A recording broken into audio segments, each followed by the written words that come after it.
Hello and welcome to Breaking Late. I'm your host, Michael, and with me, just the only person here this week, is John Daniel. How are you, mate? Not too bad. How about yourself, Michael? Yeah, pretty good. You had a busy day, busy weekend with motorsport. Yeah, we were down at Hidden Valley, the local track up here, and helping out a IP boy up here, Jake. Mm, Big shout out to him. Did quite well actually. He's sitting second in championship now for over 2 litres. that's pretty good. Yeah, big improvement in the car too over the weekend. The last 3 meetings, we've shaved a whole bunch of time out of the car, so he's doing really well. So you are taking over as team manager there. Yeah, We're having a quick chuckle before. You're whinging there's no live data for the IP cars. It is a bit of a disappointment. They've got all the timing systems down there to do it, but they don't put anything up in the net, and I want to know. Yeah. We're going to make our little race team here. We'll come in, we'll get engineers with the biggest kit out. I think people are already looking at me a bit weirdly down there, going, "What are you doing? Are you taking data? You're taking notes after every race? What's going on?" I'm trying to make some professionalism in the Darwin IP car scene. We're lifting their game. Lifting their game one driver at a time. Yeah. No, he did it. He did a great effort. It was actually a pretty good day's racing down there. V8s, mate. Winton. Yeah. Friday Hectic was Friday, wasn't it? saw Friday's weather, and you're like, "Oh, great weather for ducks." Yeah, that was some torrential rain. They actually forecasted a bit of that for Saturday as well, and it. Yeah, well, coming Didn't- into the weekend, there was news reports of going. The east coast of Australia was meant to get like Flood warning. 12 months of rain in a weekend or something. It was huge.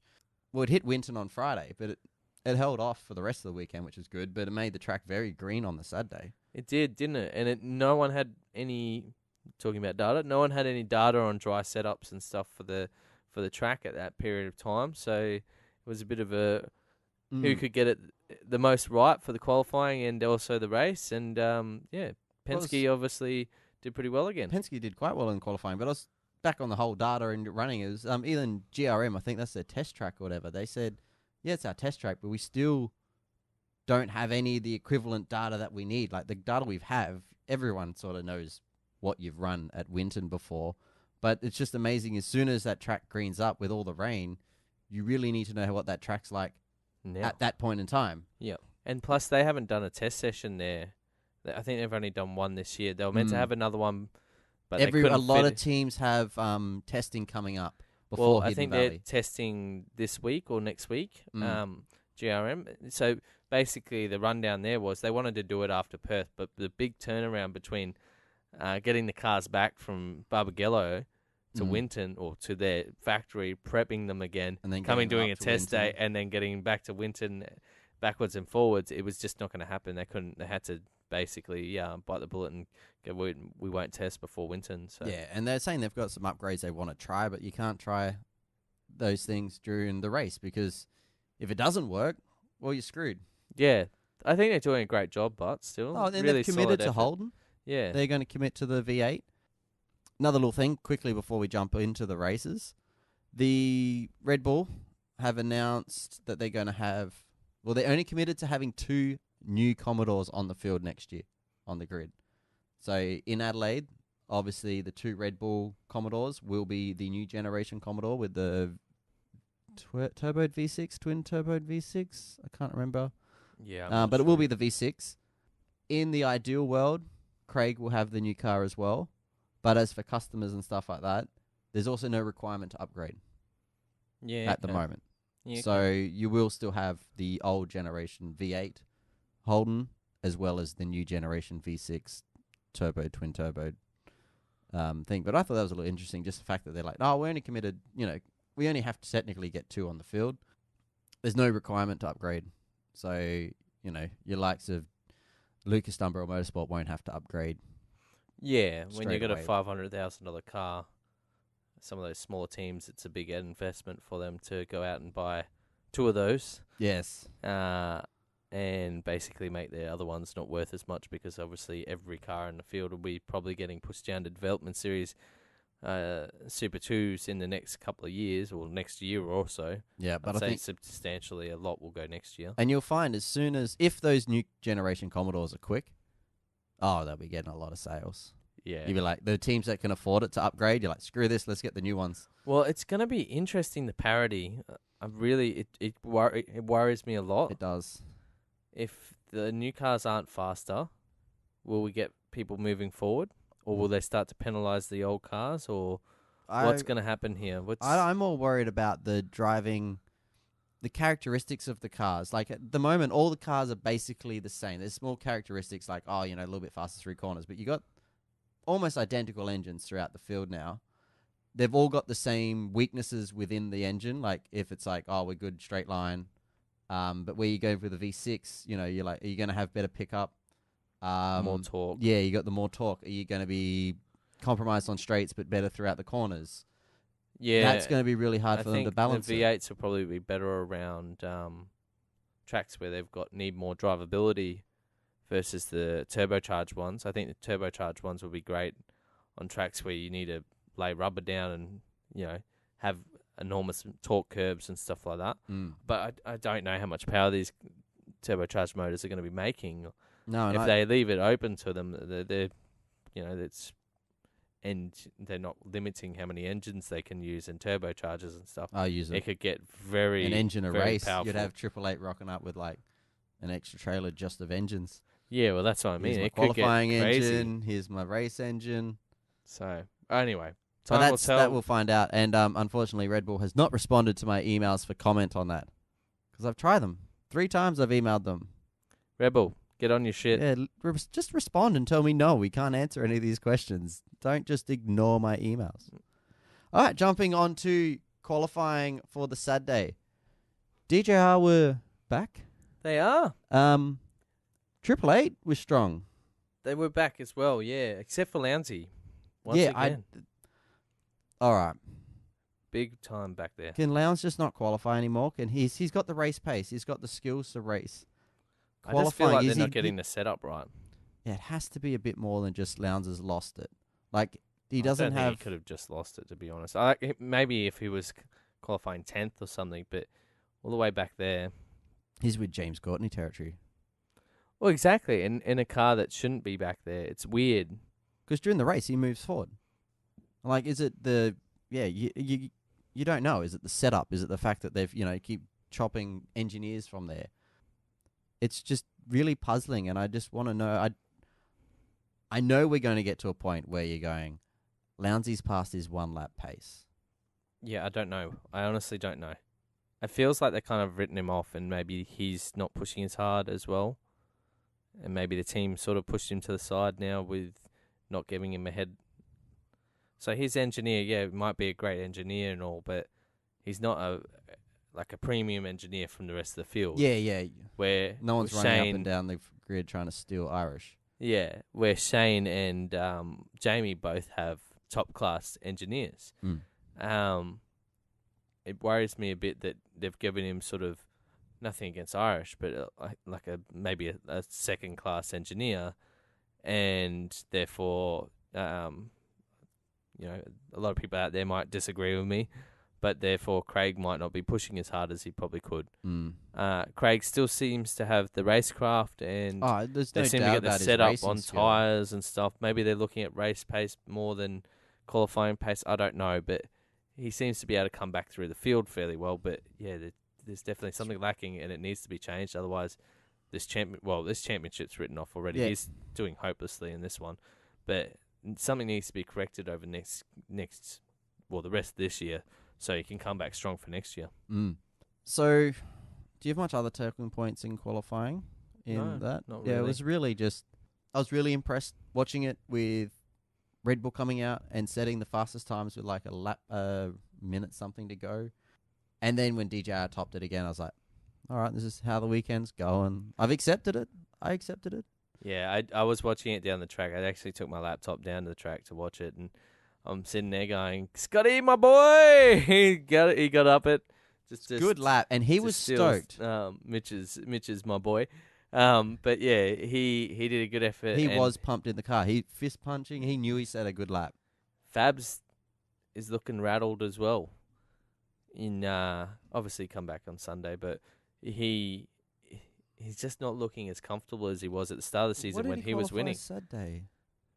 I'm not sure where he qualified. He qualified 5th on the Sunday. Yeah, he just seemed a bit off all weekend. But still, best performing show. Well, yeah, on Sunday he got... Well, overall. Yeah. the year. Oh, just this weekend. Well, he is overall in the year because he's winning the championship, isn't he? Yeah, he is. Like, But yeah, he is. 4 points. 4 points still.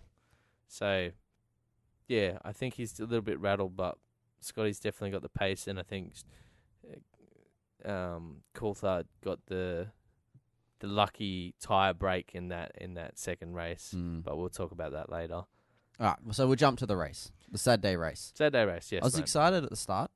Were ya? Yeah, it's Scotty and Mostert. Like Chaz. It did look exciting, and- didn't it? It looked like we are going to have a Ford battle at the front there. This was like, I could be wrong, from just me watching it, I swear every race where we've had Scotty or Chaz on the front row, someone has been investigated for a jump start. And it's never turned out to be a jump start. It's just they've had bloody good starts. Yeah. Didn't happen this week. It's like, oh. I was like, come on, someone jump it. But they're the two best starters of the field this year. Like their ability to get those cars Scotty off. wasn't very good at the start of the year. He's come good Mm. recently. I think he's been studying what Fabian was doing because he was very good at the Yeah. start of the year. Scotty kept putting it on pole and then Always Fabs losing had it. bit it. We mentioned this on the podcast a couple episodes ago. Like, Fabs doesn't need to worry. If Scotty keeps putting it on pole, but you're beating him to turn one, who cares? points, yeah, exactly. You only Points get that is what you want. $1,000 for your pole position. Yeah, but it was looking interesting. What was it, 10 laps in or something? And then no more Chaz. Yeah, that was really sad. We still don't know. No, I they had couldn't no find release. out what it was. They were talking about a tail shaft, and then there was talk of a spool, but everyone was like, I've never heard of a spool blowing up. And Chaz is like, if it is the spool, it's the first one I've ever done. And Yeah. I was always under the impression that the spool was basically bulletproof and everything else broke around it. Yeah, it's true. The spool's quite a solid piece of steel in there. I don't see it breaking, but anything's possible. So It did not sound nice. no, It didn't sound nice before it let go. Because they cut to it. After it broke, they went on to, here's the replay and onboard footage. And I was watching this race with Mitch, and we're going, that sounds horrible. And you hear the dur, dur, dur, dur, dur, dur, dur, dur, dur, and then it's just gone bang! And you're like, okay. No, that's really bad. That's when it definitely let go. Yeah. I thought it'd gone before. Yeah, and unfortunate for Chaz, just had to call it. Pulled it in. Obviously, they tried to fix it because they had Greg Russ get down there and ask him, are you going to continue? Or what's wrong? He's like, the boys are working on it now. Hopefully we can get out there and salvage some points. But no. she was there. Yeah, she was basically done. Terminal. Gearbox out, new gearbox in next day, and go again. Shane pit stop during the second race. Yeah, wheel nut issue, eh? Yeah, it was that cost him dearly. He was actually at good, especially after that pit stop. Like he just come back and was like, he was on a mission and was setting some good laps. He was, wasn't he? He was. Got caught behind Kelly Yeah, a lot. Yep. Oh, he did. Todd Kelly get in the wars this weekend. There was a few people in the wars this weekend, wasn't there? Yeah, Todd Kelly was in that. Not Todd. This is Rick Kelly. Sorry, Rick Kelly was having the big battle with Shane Yeah, for 3 or 4 laps. yeah. And then who came out? Someone came out in the pits and basically barged him. It was Golding, I think. The first one was. Now I'm trying to remember. You really picking my brain here now. I remember there was 2 of them. There was 2 of them. One of them he backed off. The second one he backed off was Courtney. Yeah. So it's either, I want to say Garth or Golding, but I think it's Golding. Yeah, someone pushed him pretty hard. I can't remember who it was. No, it was Tim Slade. Was it? Yeah. Yeah, it was Tim Slade, because then Tim Slade got a drive-through. Yeah. But it was like the next lap, someone came out and did the same thing to him again. And you're like, yeah. Second time he was a bit shy, but Yeah, that's Scapey was like, he's, Kelly's looking a little gun shy here. yeah, he Understandably. lifted and just released it. It's like, you go, mate. You Yeah. go. I don't need to fix any more door panels on Yeah. this car. No need to put me off in the grass. It's a weird old pit exit. Really It flies is. you It into the funnels line. you. Yeah, it funnels you right into turn 1. I guess a lot are like that, but it's really predominant here, I guess, because turn 1's such a 90-degree corner. Yeah, and and you end especially up because so you're far on the inside and you're like, well, I have to take this tight. And then you got people who are at full pace on the outside trying to turn right across. It's always going to, Yeah, where a lot of other pit lanes, I guess people, you'd be on the outside or whatnot. There's a lot of differences, but yeah, very much fires you right in there. It seems to always happen at this track every year. you got that gain for running long on the Saturday. A lot of Like- people were doing that, weren't they? It seemed to Guess- work. Once again on the, I was going to say Larko's whiteboard, but that's long gone. Bring back it though. When Crompto was going through the Hino hub, it was like, oh, this is what everyone's going to do, and there was no long running runs, and it really seemed to work out for the people that ran long. They got some good return. Massive. I think there was a few. Who was? Oh, Erebus. Erebus, Yeah. yeah, Davies, Reynolds gained 10 places in the yeah, race. he's qualified 14th, finished 4th overall. Once again, another strong effort from them, actually. I was really impressed with them. And Betty did come out and say, we don't want to be the underdog anymore. We want to be real race contenders. We're Yeah. building pace in the car. We've got a headlining driver that everyone was too silly sort of to let go, but we're happy to have. We're here to race. We're here to be serious. And They don't want to be the best of the rest Yeah. anymore. They want to be the best. yeah, don't count us out. So Davey did a great job. No, he showed really good. Another one was patience and really, skill really throughout good the was weekend. Lowndes. One, yeah, but it's lousy. Yeah. We just bashed on his qualifying pace before, but his race pace is still up there and still some of the best racing you'll see. Yeah, so there's a few drivers that really made some serious gains of thinking outside the box and going long on their first stint, and then coming home with a fresh set, and just having that clear air in the first stint, it just paid dividends. Last lap. Well, close to the last lap. Courtney and Percat have been battling for what seemed like 90% of the race. Yes. Slowed themselves down a lot, those boys did. Battling there. They got a train of like half the field. It looked great. Like you're going, look, we've got, and I said to Mitch going after the incident with Percat, I'm like, if he gets a 5-second penalty, he's stuffed. Yeah. Like that's basically finish last because that's how far, like there's that many Well, cars how many were behind. behind them by the end? It would have been, I reckon, 8. 8 or 9 cars. Yeah, it was a substantial amount of the field. Like half the field, I reckon, was behind, stuck behind Percat. So, Come on. okay. The driver's standard is driver's standard advisor didn't issue any penalties. Yeah, I think he said basically that they both contributed to the crash, so therefore no one was 100% at fault. This is not what you said on Saturday, though. Yeah. Look, I said I won't sugarcoat it. Courtney should have punted him earlier. That's probably going to be controversial because there's probably a lot more likers out there of Nick Percat than there are Courtney. But he was blocking. Courtney had a lot more pace every time he'd get up the inside, I think. And then Courtney didn't block when he got past. There was just a whole bunch of stuff going on. And Courtney had that little bump and run and then readdressed as well. I think, honestly, he was defending pretty hard for what was 9th or something like that. I think it was 9th to get into Yeah, so I think the defense was like he was going for a world title. It was a bit over the top.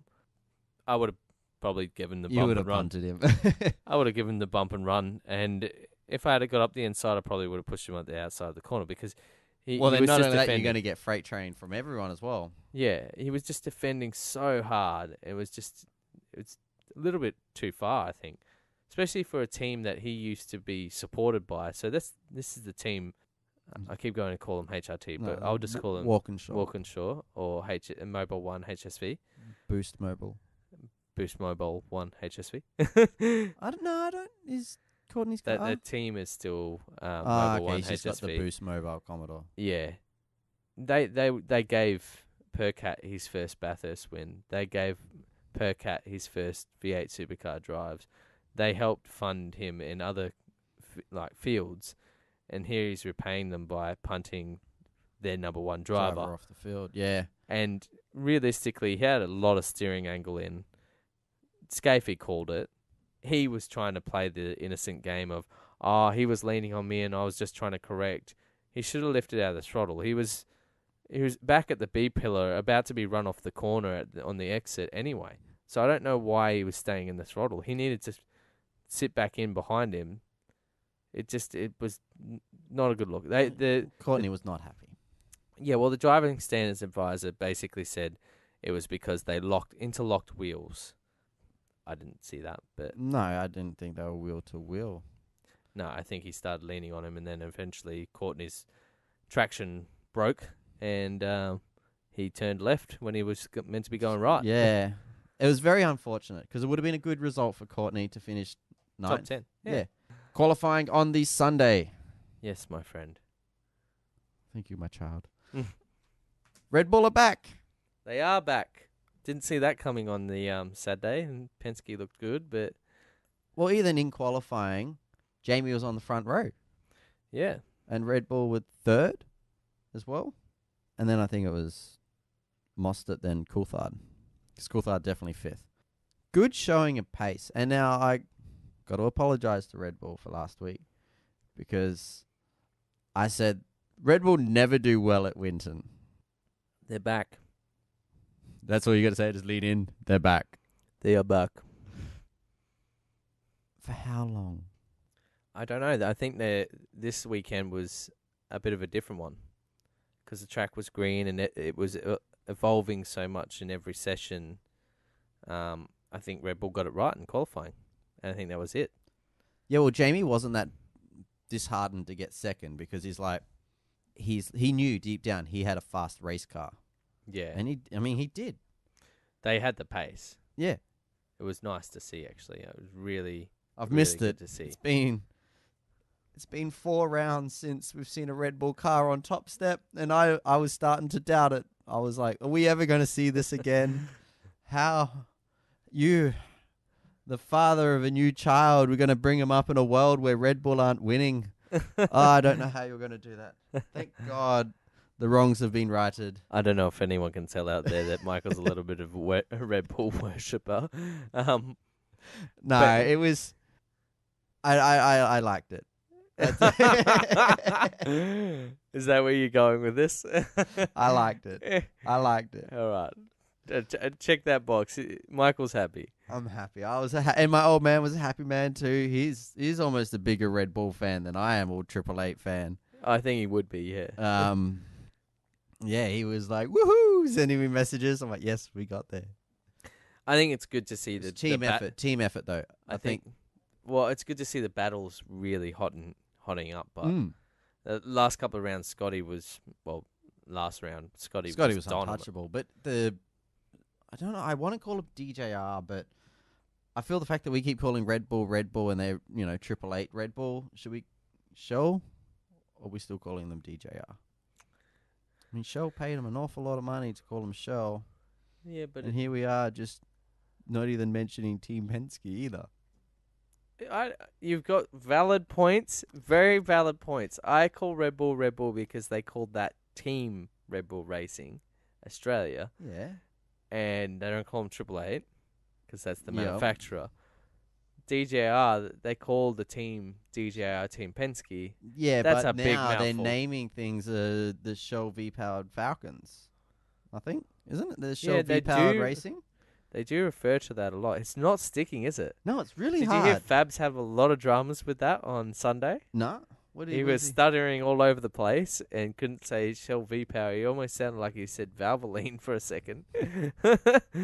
He's like, is let me Valvoline start even again. in the sport anymore? Nah, they've gone. They were on... I think they were on Gary Rogers' car still. It's a minute sponsor. Yeah, I think it's only small bump.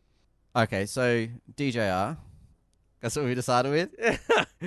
Whatever you're bit comfortable of Aussie history? Yeah. All right. DJR, yes. I don't know. So I decided to call on. You forgot what you were going to talk about before, weren't you? They lost pace on the Saturday. Well, Scotty lost pace on Sunday compared to what he had on Saturday. Yeah, he definitely didn't have that edge.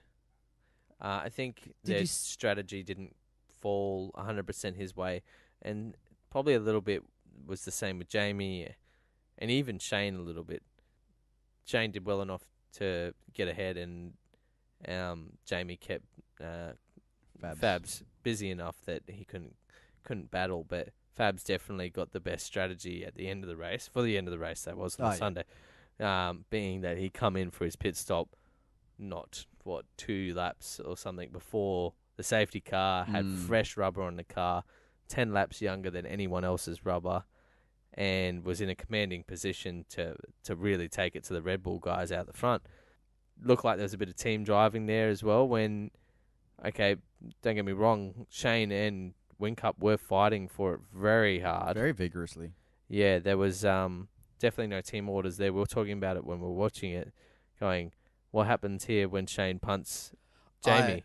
I was there going, guys, this is me thinking his role at the moment. It was like, don't fuck this. All right, we've worked very hard as a team to get to this 1-2 position.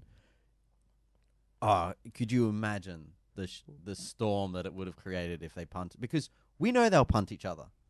Well, it come to the point it got that serious, I guess. The team actually come over the radio to Shane and said, please don't battle too hard, i.e. pull your head in.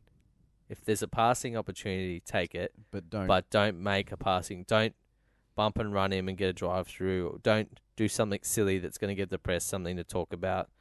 That was definitely something they could see on the cards by looks of what they were watching on the TVs and the monitors. And didn't they look stressed in that bunker? Oh, yeah.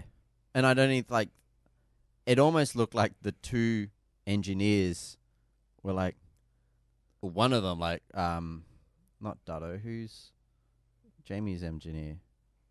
We're just praising how they're head engineers and everyone wants them, and I can't remember his name. But anyway, it was looking over at Shane's engineer, and I swear Shane's engineer was like, I'm not telling him to do this. Like, I should be, I'm on the radio here, like, you settle down, like. Yeah. It was very tense. Haven't seen those situations since New Zealand last year. Yeah, it was very tense. All's well that ends well, but they both did a great job. Well, kept in the end, fairly clean. It was Jamie's mess up. He has no one to blame but himself for that. And Fabian got back past Jamie, and then Shane did a nice little sneaky held Fabs out wide. Yeah, he sort of like there. It's like just broke that little bit longer. He just kept the brake on while Fabian was in a compromised position, and allowed Jamie to sort of get a freight train sort of maneuver on it. Yeah, exactly. Get up the inside and give Fabs no room, and obviously got his position back. So he did a great job. It was a good little team effort there. It was. We've jumped. There's a whole race in between this. We jumped to the last about 60-something laps. I think. Yeah, we've jumped to the last 5 laps of the race here. I know, but that's the exciting part. It was crazy. Every race should get a safety car 10 laps from the end. Oh, yeah, Mr. NASCAR over here. Competition safety car. What the hell is a competition safety car? It's mandatory America? Yellow. America, look at yourselves. Yeah, well, or a competition pit stop where we all pit at the same time. Yeah, that's what works out. Talking about NASCAR and their competition yellows and everything like that, they're sponsored. So they have a sponsor for them. Yeah, they do. I swear I've seen the Subway jalapeno yellow. Okay, this is a Subway condiment that's free to go on your sub. Why not? Why not? Maybe they just need to boost jalapeno sales. I don't know, but I swear it was the Subway jalapeno yellow. Or there was definitely some Subway jalapeno talk all over it. I was like, okay. That's like, and now the safety car brought to you by Ketchup McDonald's. It's just sweet and sour sauce. Get it with your nuggets next time at McDonald's. You know what? Supercars are probably not too far off getting some sponsors to do. They already got those really tacky digital ads. You mean the digital billboard? The digital billboards that they try and now blend in with real billboards. Yeah, it's like where's Wally out there? Yeah, except like one stands out like dog's balls and the other one looks real. A big talking point that I want to talk about. We've touched on the Lay race. it on me, mate. Kiwi Bro Code. Oh, you were really into this. I actually missed it. But Okay. Everyone else missed it too because we were looking through all the All basically all the the news and everything that's been talked about in the net and all the gossip and stuff about V8s over the weekend. And Michael brings up to me the Kiwi Bro Code. It's still alive and strong out there. I'm going, what are you talking about, mate? And he goes, Scotty. And I'm like, yeah, he is a Kiwi. Then he goes, he let Shane through, gave him the indicator, allowed opposition team just to sail on past. Go past. I was dumbfounded. And I think Scafie and Crompto were very confused too. So this was happened at a time in the race on Saturday where Shane was on fresh rubber. Scotty was not. Because Scotty had to pit early. Because he had that disastrous start. He actually didn't get off the line all that well. Jamie had a very good start and jumped him off the line. And that was just basically the end of Scotty's race. So Scotty pitted very early. Was running out. Shane had pitted. And then started sort of to catch up onto the back of Scotty. And for the life of me, cannot remember what turn it was, but it's the one with a big tree Yeah, in the middle of it. It's like the only the time left-hander one. around Winton. The one with the tree in the middle. Like Scotty's seen Scotty's seen Shane come up and just boom, left indicator on. Just like, I bet if Fabs went past, he would probably given him a bit more room. But there was definitely a car width past. And just Shane, just no worries. Thank you very much. Up and out you go. And he ended going on to win the race. Yeah. Dr. Ryan's story might not be super impressed and be like, well, he tried to play it down because they interviewed him after, going, what did you do? He's like, oh, well, different tyre strategies. You know, you didn't want Scotty to lose a lot of time there. But And he has a good point there. But I highly doubt they've gone to Scotty. Oh, just let Shane through. Yeah. Yeah, he did have a good point, but don't lose time here. We're not battling Shane. But there's a problem with that is Shane beat Fabs. Yeah. Who you are battling with. Who he was battling. So maybe, say, Scotty held Shane up for 2 or 3 laps. Possibly a different race. We'll never know, obviously. This is a lot of what ifs, what if. But could have changed the outcome of the race.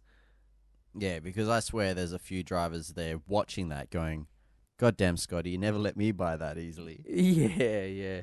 But they've had a bit of a challenging... They've had a bit of a funny... they used to have their bro code going on, but they've all stepped on each other's toes a few times, and now it's a bit more... Well, now they're the 3 Kiwi bros. Like, is there any other Kiwis in our field? It's just Fabian, Scotty, and those 3. They're all fighting for this championship. So, well, they're, first, third, and fourth, I think. Could you imagine if Shane wins this championship again from Scotty by whatever the points that he won that race and that's it? And he's like, far out. I let you through to win that. And now I've lost the championship because of it. Yeah, well, that's interesting. I didn't think about that. I was just like, I understand there's definitely pros and cons for doing that. Let him go. Like, you're not losing any time to do that. Yeah, no one risk lost time management. there. It's risk management as well. You're not getting punted. There's no damage happening. Shane's obviously in a fast car, so he's eventually going to get past. But it's racing, man. It's racing. You don't let people by. And Scotty did it to Fabian later on in the race. Understandable. Teammate. Put the indicator on. Let him go. Yeah. But I just think maybe Scotty got a little generous this week and was just like, let everyone pass. Well, like, maybe Scotty's playing a long game here. Maybe one day he's going to get back from Shane. Maybe that's what he's looking for. Do you reckon? I don't think so, but I'm just saying maybe he's going, look, I'll give you this one, and then next time we'll see if Shane's a bit more lenient on me. Maybe. Jamie almost won this race. He did almost won He this did race. almost won this race. It would have been his 105th victory, which would have tied him on Lowndes. Yeah, It's the most race wins. I think a lot of people forget how close Jamie is to Lowndes. Everyone says, Lowndes is the number 1 race winner, first one to get 100. Yeah, but then only took like Jamie another couple 5-10 of races meetings. to get it. I mean, it's only a matter of time before Jamie becomes the number one race holder or most race wins. Yeah, it'll be hard to ever be equal him as a bit well. of a sad day when Lowndes, because this one's Lowndes, crowning jewels. He's still got the most race starts. Yeah. Lowndes had a long time of his career. There was a good 5 years, 6 years where he was in a car that he couldn't win in. The Gibson Motorsport one. Well, it's when that only lasted for like 2 years. He went from Falcon to Falcon to Falcon in an era where Falcons were not competitive at all. Yeah. Which was not the best for him. He signed a contract with Ford. I think I've talked to you. Yeah, he was the last driver to be signed to a manufacturer. Then after that, they banned it.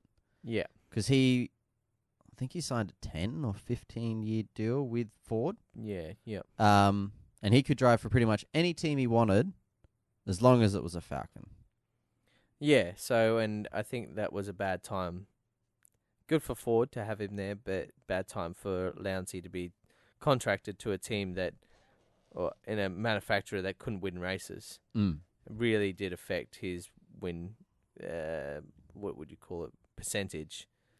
Because Jamie's got like a 1 in 3 win percentage. It's obviously starting to come down a little bit now because Red Bull's not as dominant this year.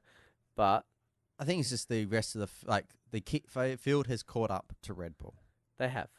And which is great for racing. But yeah, I think this is going to be something that people aren't going to recognize Jamie until after he's gone. I think he helps a lot of hate because of the tall poppy syndrome, and he just doesn't interview as well. And we've talked about this on the show before. Yeah. Australians love to knock down the tall poppy. Yeah. And, for 6 years, 6 championships. Yeah. He's going to be one of those ones, once he retires and goes, you're like, oh, crap. Like, no one will equal it. Remember Win Cup. Yeah, it'll be hard to equal it. I shouldn't say no one will equal it because records are only made to be broken. Mm. I feel that he probably doesn't get the respect he probably deserves. Maybe he should get a PR manager and help him change that, because racing is not just about winning races. Unfortunately, for a lot of the drivers out there, racing is about sponsors. It's about getting fans because sponsors need the fans. It's about a whole lot of things. I think that's why Roland Dane's such a smart man for keeping Lowndes around. Lowndes still number one fan. He's got 2 of the fastest drivers. Lowndes, I'm not including Lowndes in that anymore because he's not been competing very well this year. You've got Whincup and Van Gisbergen. And then he's got the best fan favourite of the whole field. Lowndes has won like number one fan favourite for like years running. Yeah. So he's doing a great job. Cool. Well, we pretty much touched on, at the start of our recap of the race, exactly what happened. I want to ask you a question about Fabian's car and the orange numbers and your opinion on... Didn't work for me. Didn't work. You know one of the reasons why I think it didn't work? Why is that? The commentators didn't mention shit about it. Yeah, that's probably not a good start. Fill So- everyone in, Michael, on what the orange numbers actually signified on a car. All right, so for you guys that might not know, V8 Supercars are trying to have a way to show the fans at home watching on TV and watching at the track who is the championship leader. So they're now trialing this orange number on the championship leading car. So that's why you saw all weekend Fabian had an orange 12 on his car on all the windows. They seem to be changing colours quite regularly. Not for the championship leader, but because Shane didn't take the number 1 on his car, and this is the first time in like 30 or 40 years we haven't had a number 1 on the grid. Every now and then on practice, you've seen him running a purple number. Yeah. I quite like the purple number. Really hard to see on TV. I know why they don't continue with it. But they seem to just be trialing this stuff and not telling anyone. And I thought on the Saturday I may have missed this. I did miss this, not the start of the race, but start of the telecast. Yeah. And I thought they might have recapped going, oh, here's Fabian with the number, the orange 12 on his car, symbolizing the championship leader, and at least recap it throughout the race. Just if you've tuned in or something, just especially while it's new, there must have been a lot of confused people at the track. I Because think not people everyone just would- overlooked it, to be honest. It was ignored. 'Cause Just as like soon the as- telecast did. As soon as I'd seen it, that's all I noticed. But I noticed stupid stuff like that. I was just like, it's orange. Why? I mean, it took me about 2 seconds to go, championship leader, no worries. But Yeah. I'm like, on a tight battle like this, and something that I do want to touch on before we finish up, the ladder. If they change it every time someone changes, is it at per round? Is it per race? Because like we're going to a race now where there's only 4 points for a champion. If say Fabian crashes out, Jamie finishes second again, because I don't think he's actually going to win a race this year because he only finishes second, but he would lead the championship. Did they change it like from Saturday to Sunday? I don't know, Well, because they're not maybe. telling us anything. Maybe they're not telling us anything because they're Just trialing trialing it. it. And they don't want to know. Don't want everyone to pick up on it. Yeah, but this little thing, it's kind of reminds me of like the speed cafes. Like, oh, we're going to let you know who's a championship leader by running pink walled tires. That was this year's April Fool's. April Fool's was the championship leader will run pink walled tires, and they spent years developing this pink wall, just spray paint. But that's so you can see who's the championship leader, and you're like, ha ha ha. Now they're doing this. I understand there was talk of them bringing in the digital numbers on the side. I do like the digital numbers. Which I It'll think help they should. with, especially your enduros like Bathurst when people go lap down or whatnot. I think it's a really good thing to help the spectators at the track as well as TV. We seem to be we're kind of running on schedule. Quickly, the Northern Territory major events announced the winner of the grandstand. Naming. The new grandstand is sitting in my spot is now going to be called the Valley View Grandstand.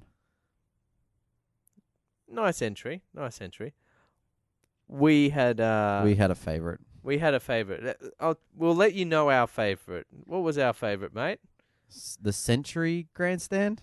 Yeah, and what was that to signify? 100 runs? Nah. It was it's for Craig Lowndes. He won 100 races at Hidden Valley. As soon as he won 100 races, there was opinion pieces in our newspaper and stuff going, well, let's name a corner after him, because we don't have a named corner at all. No, we do not. So, but see, I can't see a corner that Lowndesy's done anything hugely dramatic in to be like, oh, he did this at this corner, we need to give him this thing here. I thought the grandstand was a nice touch. Lowndesy seems to be on over all our promotional things. Yep. But no, now we've got the Valley View Grandstand. Yet to see it. I don't know. Yeah, it's not. Nothing's done yet. I was obviously down the track all weekend, and no, Still 25 days away. yeah, there's still a lot of work to go on down there. There's a few marquees up. She's coming together, but yeah, still a lot How's of the work. track looking? Track's pretty green. She needs some rubber. Very, very green. What about on the runoffs? Like, is it still Charlie's making sure we're all staying off the Oh, Laurie. Oh, Laurie, sorry. Yeah, Laurie's making sure we're staying off the grass. So yeah, the North Australia motorsport manager up here, he's probably getting into all the. I was at driver's briefing, but I didn't hang around for the lap sprint boys. But I reckon he'll be into them about going off on the grass. Yes. It is already looking a little dry. We've kicked into our dry season up here. They'll get the sprinklers on it. So the sprinklers have obviously been running in a few spots where it's nice and green, but yeah, she's going to need some water over the next couple of weeks. But yeah, track's starting to look good. I know we Once it gets generally the rubber. don't tip straight away, but who is your pick for Hidden Valley? There's going to be a few testing, but I'm leaning on the Saturday race. For me, I'm leaning Nissan or Lowndes. I'm thinking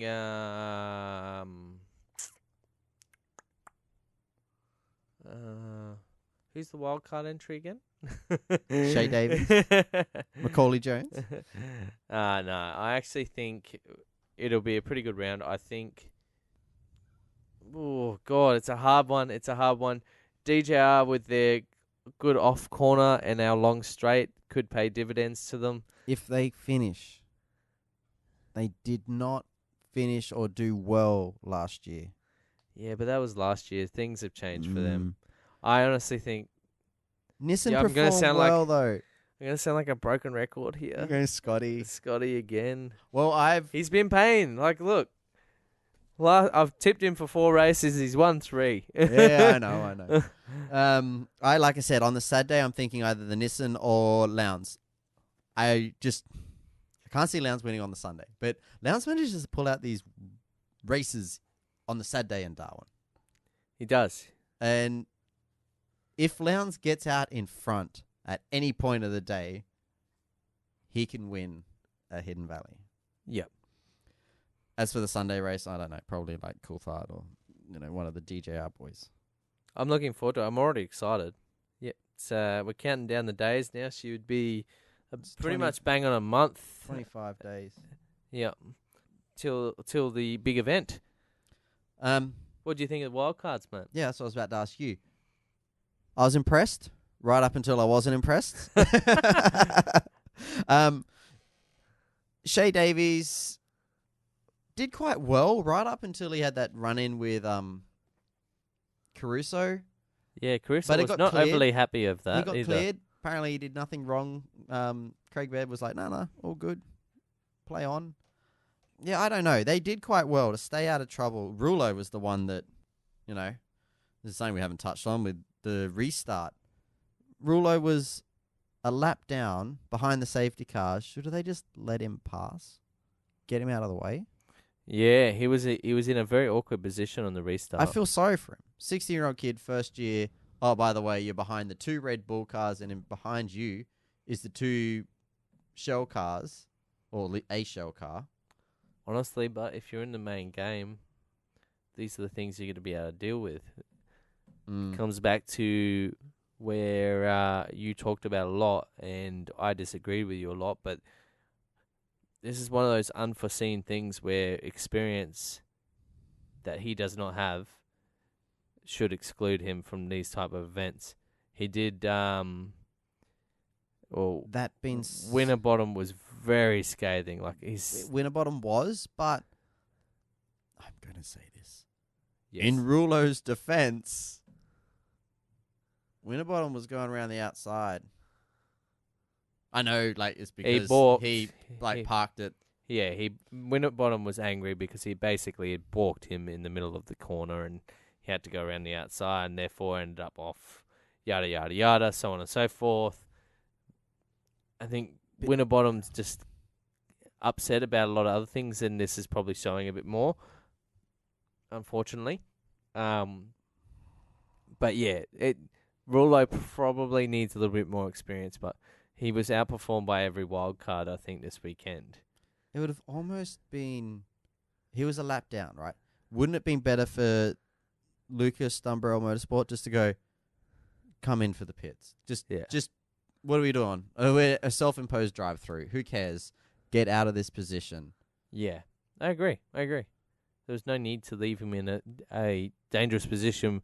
Obviously, he's going to get a bit more racecraft and stuff like that, but he's a lap down, so he's going to be going offline all the time, getting marbles. It's going to make his race worse. It's just wasn't going to be good for him at all in general. He was really going to struggle going through with the field all around him. All it was going to breed was either another safety car and damage to his car, which they're a team that probably can't afford the damage. But yeah, I just think there's probably a bit of iffy on both drivers' behalfs. I think Rulo, he did a good job to let Fabian and Waters through. This is another one. So Waters did a great job on Sunday. Yeah, he's driving really well. I actually spoke with Mitch on Saturday going, Waters is one of those ones that has a really good weekend, a good day, and a shocking day. And the Saturday was the shocking day. He's very yin and yang. Very inconsistent at the moment. But once he pulls that consistency together, you can tell why ProDrive have him. But yeah, I just think that maybe if you look at the regulations, turn 1 and 2 is not a get out of the way and let everyone through corners. They're 2 right angles with no real gap between them. It might not have been the smartest place for Winterbottom to try and get past But I'm not defending Alex, but I just think maybe, I don't know. You're never going to get around there as fast, the way that he went. JD's looking at me like, you're wrong. No, I'm not. I'm not looking at you. You're wrong. I'm going. This must be hard for very me to hard say. to say. I know how passionate you were originally. This must be very hard to say. He's crossed arms right now. Like, for all you people listening out there, he looks uncomfortable right now. He's got his arms crossed. He's awkward. He's touching his face every now and then. You know, I don't want to say this. But, All right, another talking news. Quickly, before we wrap this up. Yes, my friend. Thomas Maxwell raced again on the weekend. He did. Not the best weekend for him. Not the best weekend, but good weekend for an Aussie. He did, yeah, another Aussie in the same series in Formula Renault. Alex Peroni? Yep. We'll go with that. Yeah, Peroni, that sounds like the beer. Yeah, he got his first maiden win. First time an Australian has won the Renault European Cup since Daniel Ricciardo in 2008. Yeah, and another young fella as well. Thomas, I've got his email and had a look at it. He's said that he took a lot of confidence away from this weekend. It's first time at this track. It's a very tight track. It reminded us very much like Monaco. Yeah, it was got some sections in there. It was very unforgiving. We were watching the race, actually. We stayed up late Saturday night. It was actually it actually started at 1:30 a.m. Darwin time, so it was quite late. But we stayed up and we watched the race, and my God, there was a lot of carnage in that race as well because it's so tight and unforgiving. So a lot of people would like ping a curb and then it just sent them straight into a tyre barrier. And obviously with these open wheel cars, it's all over after you're into those tyres. It's plucking wheels off from left, right, and centre. Yeah. So, but yeah, no. Look, the good things he's got to take out of it. He took confidence, learnt the track, and also I think he always moved forward too. Yeah, every race he moved forward, and he kept his nose clean. Brought the car back in one piece the whole time, every race. So it's good effort. He's racing again next weekend at Monaco. Yeah, big. This is 3 big one back-to-backs. It is. So hopefully with this, you got the confidence, especially now with the street track. Monaco just must be something amazing to race at. I'm not the hugest fan of the track in the current cars that we go there with, but I think the atmosphere of being there and the pinnacle of going, I'm racing at Monza, the glitz and the glamour and everything of it must be really cool for him to experience. Yeah, Monaco's, I don't know, it's just got that thing about it. The racing's not that great, but I watch every minute of it I can. Yeah, and you're I excited love to it. watch it. I love it. Probably helps that Red Bull's always been quite strong there with Daniel, and also with Webber was a very good driver there. He won. We don't talk about Red Bull last year. Webber won 3 there, I think, didn't he? I'm pretty sure he won 3. Yeah, he won a couple. Which is one of the most wins for any Formula 1 driver at that track. We know when they jumped off into the river in their race suit. Yeah, he nearly drowned. Yeah. Yeah, bloody heavy, those things. But yeah, and Daniel obviously last year was absolutely robbed of victory. I'm sure the team's going to do everything they can to get back to him this year, but I just really think they're too weak this year, and I think he'll be battling for a 4th or 5th place again. All right, so who's your pick to win it then? Monaco. Yep. Sebastian. Sebastian. I was going to say we're running late, so we should tie this up. Yes. Sebastian. Sebastian's my pick. I'm going to go Valtteri Bottas. Oh, yeah. Yep. He needs another race win. He does. Look, in a dream world, I would say Daniel. Yeah. But I just don't think... Who knows? We'll see how qualifying goes, and then we'll know. Yeah, we'll find out in a couple of days, because they obviously run practice there early. So Thursday, hopefully we get some information, and we get to see what's going on in practice, and fingers crossed Daniel can be somewhere up there at least so he can battle. If he can get track position in the first corner, say there's a crash for the first 2 cars, and he can get in the lead. Once you're in the lead, you can hold it. Well, especially because they can't pass on a good track with these cars. Yeah. So if he can get the lead and just command that position and run his own race and do everything, and the team have his tyres for the pit stop. Like, That's a big thing. that's a pretty big thing. If that stuff all goes right, look, fingers crossed Daniel could do it. But in a full pace race, I'm going for Sebastian. Yeah, I think heart says Sebastian. I don't even know why I'm going like. Well, Valtteri, but Mercedes see, obviously Mercedes had the still gonna better be quick. updates last time. I just think, why not?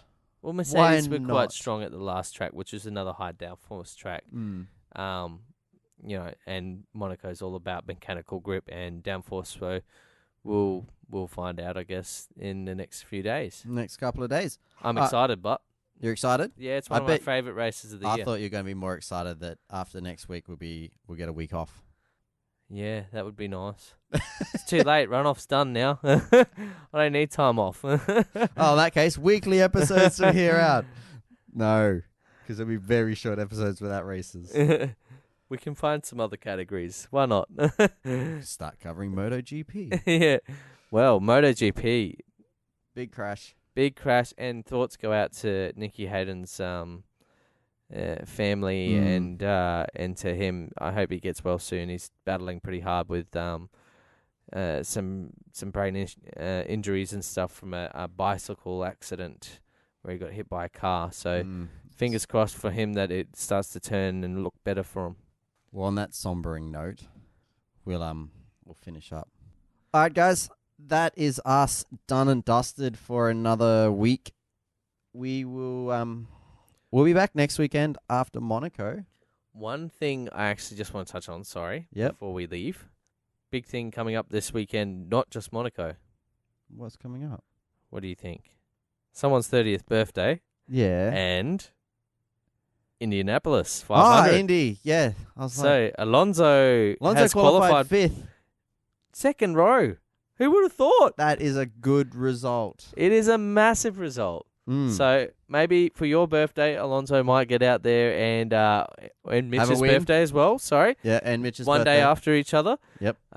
So big happy birthday episode next week. Mm-hmm. But maybe Alonso can get out there and get a win for you too. Yeah, because I got money on him, and I need all the money I can get. Well, why not? Anyway, you can go to your outro now. My outro? All right, now to the outro. That's our show for this week, done and dusted. Now JD has finished bringing up any extra topics. And one more thing. No. Oh, no, one more thing? no more things. One more thing. Head to our website, we'rebreakinglate.com.